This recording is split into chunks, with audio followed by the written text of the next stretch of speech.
Տիկին Հակոբյան, արցախցիները արդեն կարելի է ասել զրկվել են իրենց միակ, այսպես ասած, օգտակար ծրագրից 40+10 բնակապահովման ծրագրից։ Ինչ է սպասվում արցախցիներին, ինչ է լինելու այն մարդկանց վիճակը, ովքեր փոքր չափով օգուտ էր տալիս այս ծրագիրը նրանց։ Գիտեք, արդեն այս վերջի օրերին շատ զանգեր եմ ստանում, օրինակ հիմնականում մայրերից, ովքեր առանց խնամակալ են մնացել, այսինքն ամուսինը 2023-ի զոհվել է կամ պայթյունից չարաբաստիկ վառվել, եւ դուք չեք պատկերացնի ինչպիսի ընտանիքներ են, մոտ 203-ի հետ անձամբ ընտանիքների հետ շփում ունեմ, որտեղ նույնիսկ 40+10 աջակցությամբ անասելի պայմաններում են ապրում մայրեր, որոնց երեխաները նույնիսկ ծնվել են իրենց ամուսինների զոհվելուց հետո, դա 4-րդ, 9-րդ երեխայի մասին է խոսքը, եւ մայրեր, որոնք ուղղակի հնարավորություն չունեն աշխատելու եւ ապահովելու իրենց երեխաների գոնե քիչ թե շատ, այսպես կեցությունը, չեմ ասում բարեկեցիկ, ուղղակի գոյությունը։ Հետևաբար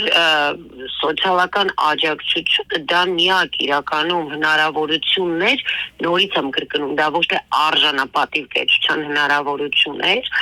այլ գոյությունը պահպանելու, որովհետև նման ընտանիքները հատկապես, չնայած կանդրադառնամ մյուս ընտանիքներին եւս, նման ընտանիքները հատկապես դրանով տալիս են եւ բնակվարձ, եւ կոմունալ վճարումներն են կատարում, եւ իրենց սննդի ու հագուստի հարցերն են լուծում։ Դե պատկերացրեք, նույնիսկ 40+10 աջակցությունը դա այսպես ուղղակի գոյությունը պահելու համար է։ Եվ անդրադառնալով մնացած ընտանիքներին, որտեղ լիարժեք ընտանիք է կա եւ հայրը եւ մայրը, եւ կան երեխաներ, որտեղ ենթադրենք հայրն ու մայրը աշխատում են։ Արցախցիները այդպես էլ 1.5 տարվա ընթացքում չգտան աշխատանք, նորմալ աշխատանք, նույնիսկ այն արցախցիներ, ովքեր աշխատում են, դուք ինքներդ կարող եք նկատել, որ հիմնականում աշխատում են խանութներում, վարսահարդարման սրահներում, աշխատում են շինարարության վրա կամ տաքսի են վարում, նման ծառայություններ են մատուցում, որը այսօր հայաստանյան, հիմնականում Երևանում, դա եւս գոյություն պահպանելու համար հնարավորությունը շատ քիչ է, եթե աջակցություն զրկվում են նույնիսկ նման ընտանիքներ, ապա իրենք բնականաբար չեն կարողանալու բնակվարձ տալ եւ կարողանալ կոմունալ ծախսերը հոգալ։ 40+10-ով բնականի վարձ էին հոգում եւ մարդիկ հիմնականում վարձում էին այնպիսի բնակարաններ, որ հենց այդ գումարով կարողանան բնակվարձ տալ եւ կոմունալ ծախսերը հոգալ, այնուհետև իրենց այդ չնչին 100,000 դրամ վարձատրվող աշխատանքով գոնե սննդի ու հագուստի հարցերը հոգալ իրենց երեխաների կամ դպրոցի։ Հետևաբար այն ինչ որ արվում է հիմա, սա պատահական չի, սա հատուկ ծրագրավորած, սա նպատակ ունի արցախցիներին նախ դրդել փախուստի Հայաստանի Հանրապետությունից, երկրորդը ովքեր էլ մնան հայտնվեն ծանր ծայրագույն վիճակում, ծանրագույն վիճակում։ Եվ հասկանալի է, որ դրան զուգահեռ իբրև թե բնակապահովման ծրագիրը, որը մշակել էին, դա եւս ծրագրավորած էր մշակել այնպես, որպեսզի մարդիկ բնականաբար չկարողանան այդ սերտիֆիկատներով կամ այդ ծրագրով բնակարաններ ձեռք բերել։ Հիմա երկու խնդիր ուղղակի արցախցիների գլխին է, եւ ուղղակի գոյությունը պահպանելու խնդիր ունեն եւ դրսում հայտնվելու խնդիր ունեն։ Նույնիսկ այն ընտանիքները, ովքեր սերտիֆիկատի կամ այդ բնակապահովման ծրագրի շահառու են դարձել, առայժմ չեն կարողանում բնակարաններ ձեռք բերել։ Ես դա հստակ եմ ասում, կան մարդիկ, ովքեր դիմել են, փաստաթղթային բազմաթիվ եւ յուրաքանչյուրի դեպքը, հավատացեք, անհատական դեպք է, անհատական մոտեցում է պահանջում, որին ուղղակի որևէ մեկը ուշադրություն չի դարձնում։ Կան օրինակ մայրեր, ես անձամբ գիտեմ, որոնք երեխան ծնվել է ամուսնու մահանալուց հետո, ենթադրենք այդպես ԶԱԳՍ-ով ամուսնացած չեն եղել, բայց 5-6 9 երեխա ունեցող մայրեր կան, որոնք առ այսօր հայրության ճանաչման գործընթացի մեջ են։ Եվ այս ընթացքում եղել են փաստաբաններ, որոնք գումար են վերցրել այդ ծառայության դիմաց եւ բարեխղճորեն չեն կատարել։ Մի հավելում եւս 1.5 տարի շարունակ իրենք մեր հանրությանը մոլորեցրել են, հայտարարելով, որ դա պետբյուջեից տրվող սոցիալական աջակցություններ են, բայց իրականում դա այդպես չի, որովհետեւ փաստականների այդպես միջազգային կոնվենցիային եւս Հայաստանը միացած է եւ դա պարտավորություն է, որը ինքը կատարում է, դա չի արվում Հայաստանի պետբյուջեի հաշվին, այլ այն պետությունները, որոնք եւս միացած են այդ կոնվենցիային, իրենք եւս դուք երևի լրահոսին հետևելով են հանդիպել եք նման հայտարարությունների, իհարկե դա մի մասն է, որին մենք ուղղակի տեղյակ ենք, որ միջազգային կառույցներ, տարբեր երկրներ եւս գումար են փոխանցել Հայաստան, որպեսզի փախստականներին տրամադրվի, ինչը ներկայացվել է որպես Հայաստանի Հանրապետության բյուջեից տրամադրվող աջակցություն։ Տիկին Հակոբյան, բայց այդ գումարները, որոնք որ դուք նշեցիք, հատկացվել են, այդ բոլոր գումարները արդյոք հատկացվել է արցախցիներին Հայաստանի բյուջեի կողմից, Հայաստանի կառավարության կողմից։ Ամբողջ ցավը նրանում է, որ ինչպես 2020 թվականի 44-օրյա պատերազմի ժամանակ հենց Արցախում պատերազմի անվան տակ մեծ դրամահավաք էր տեղի ունենում եւ գոնե այն ժամանակվա հնչող թվերից, եթե չեմ սխալվում, 177 միլիոնի մասին էր խոսում, որը զուտ Թուրքի մեր հայրենակիցներն էին փոխանցել,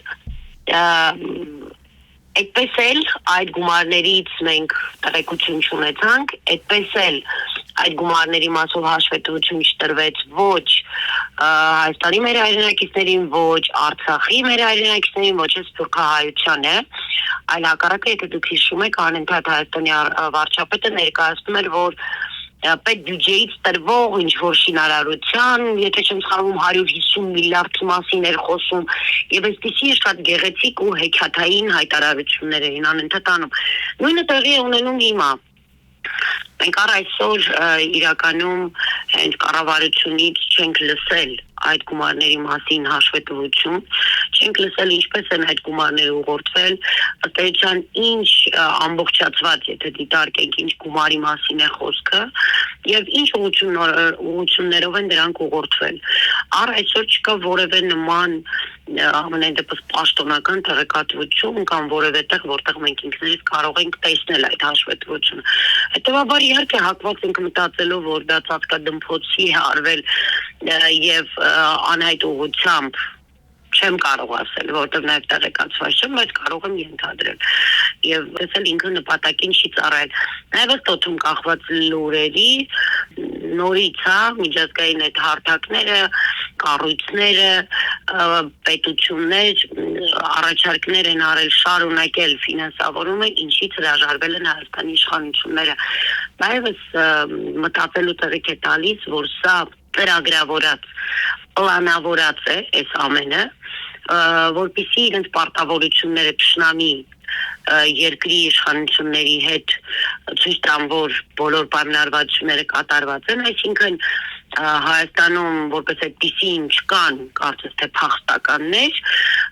այլ հակառակը դրանք հայեր են, որոնք ուղղակի ինտեգրվել են ու սովորականի պես ապրում են։ Տիկին Հակոբյան, այդ դուք նշեցիք, որ ընտանիքներ կան, ովքեր խնամակալ չունեն եւ հենց 40+10 սոցիալական ծրագրից օգտվում էին, որ կարողանում էին այսպես ասած գոյատևել, բայց նրանք այդ հատուկ խմբի պատկանում են, չէ՞։ Ես ձեզ մի բան ասեմ, վերջերս մեկնարկեց ծրագիր աղմկահարույց 4000 ընտանիքի վերաբերյալ, հիշում եք, UNICEF-ի մասնակցությամբ, որտեղ պետք էր թե սոցաշխատողների միջոցով, թե հաշվառման վայրերում ընտանիքների արդեն պատկերը կար, որտեղ ինչ վիճակ է ընտանիքների, ընտրվեին 4000 ընտանիքներ, որոնք հատկապես թիրախային էին եւ այնտեղ ցանկ կար։ Ինչպիսի աջակցությունների մասին էր խոսքը, որ բավականին էր, փոքր չէր։ Ես դες ասեմ, որ այս ընթացքում ես եթե չասեմ, տասնյակ հաստատ 100-ից ավել զանգեր եմ միայն այդ ուղղությամբ ստացել, որտեղ իրոք այնպիսի ընտանիքներ են բազմազավակ, որտեղ ամուսինը զոհված է կամ վառված է, այսինքն ըստ տրամաբանության առաջին հենց այդ թիրախային ընտանիքները հենց դրանք են հավատացեք ինձ զանգած որևէ ընտանիք այդ աջակցությունից չի օգտվել, բայց օգտվել են ընտանիքներ, որտեղ լիարժեք է ընտանիքը, այսինքն կա հայրը, մայրը, կա աշխատանք եւ հենց այդ զանգողները փաստում են, որ նույն սոցաշխատողը այցելել է եւ իրենց ընտանիք եւ մյուսի ընտանիք, բայց որոշում է կայացվել այդ լիարժեք ընտանիքին տալ այդ աջակցությունը։ Ինչն է խնդիրը, որ այդպես տարբերություն են դնում, չէ՞ որ հենց առաջինը նրանց պետք է օգնեն, ովքեր խնամակալներ չունեն։ Սա մենք կարող ենք փաստել, որ անարդարության պարզագույն ցուցիչն է սա։ Այսինքն այն հեքիաթները, որոնց իշխանությունները պատմում են իրենց արդարության, ոչ կոռումպացված լինելու, կոռուպցիայից ազատած կամ շարունակական ազատագրման մեջ գտնվող իրավիճակում երկիրը պահելու, այս ամենը ուղղակի հեքիաթներ են, որոնք իրենք սիրուն, գեղեցիկ, թե սոցիալական ցանցերում, թե իրենց ելույթներում պատմում են, բայց որևէ աղերս չունի իրականության հետ։ Այսինքն նախ սկսենք նրանից, որ երբ որ դու սկսում ես աջակցությունը, որը ես նորից եմ կրկնում միջազգային կառույցներից, այն երկրներից, որոնք այդ կոնվենցիային միացած են, դա մտնում է Հայաստան, գումարների մասին է խոսքը եւ դու այլևս որոշում ես կայացնում, որ չպիտի աջակցես, նախ դա հենց փախստականների իրավունքների կոպտագույն խախտում է։ Դրանով իրենք արդեն խախտում են։ Այստեղ հարցը մնում, բայց ինչու են տվել իրենք այդ փախստականի փաստաթուղթե, ինչու՞ն է այդ հարցը։ Ես դրա պատասխանն եմ անկեղծ ասած գտել։ Իրենք դա արել են, որպեսզի մոտ ապագայում տեղի ունեցող կամ արտահերտ կամ հերթական ընտրությունների ժամանակ արցախցիները հնարավորություն չունենան մասնակցելու։ Իրենք միանգամից մի քանի հարց են լուծում, հա, սրանով։ Ըստ էության, նաև փախստականի կարգավիճակ ունեցող ընտանիքներին ու անձանց, ու նաև փաստացի բռնի տեղահանված անձանց, նախ պիտի գնահատում կատարվեր առաջինը, արդյոք բոլորը ապահովված են բնակարաններով։ Ես կարծում եմ, որ առաջին խնդիրը սա է, որը պարտավորություն պիտի վերցներ իր վրա ընդունող երկիրը լուծելու։ Եթե բնակարաններով բոլորը ապահովված էին, ընդ որում մեզ համար ընդունելի չի են տարբերակը, որոնք իրենք են ասում, քավլիցի, արցախցիները չեն պահանջում սեփականություն, շքեղ ունեցված Հայաստանի Հանրապետությունում, արցախցիները պահանջում են արժանապատիվ կեցության հնարավորություն, տանիք իրենց գլխին, մինչև իրենց բնորան վերադառնալը։ Ես ասեմ, վերջերս մենք նաև մի ավելի էլի արատավոր երևույթի ենք հանդիպել, երբ տարբեր դեսպանատներում փախստականի կարգավիճակով արցախցիներին մերժում են արտերկիր մեկնելու եւ դա հիմնականում ես առնչվել եմ այն դեպքերի հետ, երբ սպորտսմեններ են եւ պիտի Հայաստանից դուրս խաղերի մասնակցեն, սպորտային մրցումների պիտի մասնակցեն եւ հիմնականում բոլորը, համենայնդեպս ինձ ովքեր որ դիմել են, բոլորին մերժել են։ Կարծես թե մինչ այս չկար այդ խնդիրը։ Հիմա նաեւ այս խնդիրն է առաջացել, որ հենց պատճառաբանությունը 070 ծածկագրով, կոդով անձնագիրն է։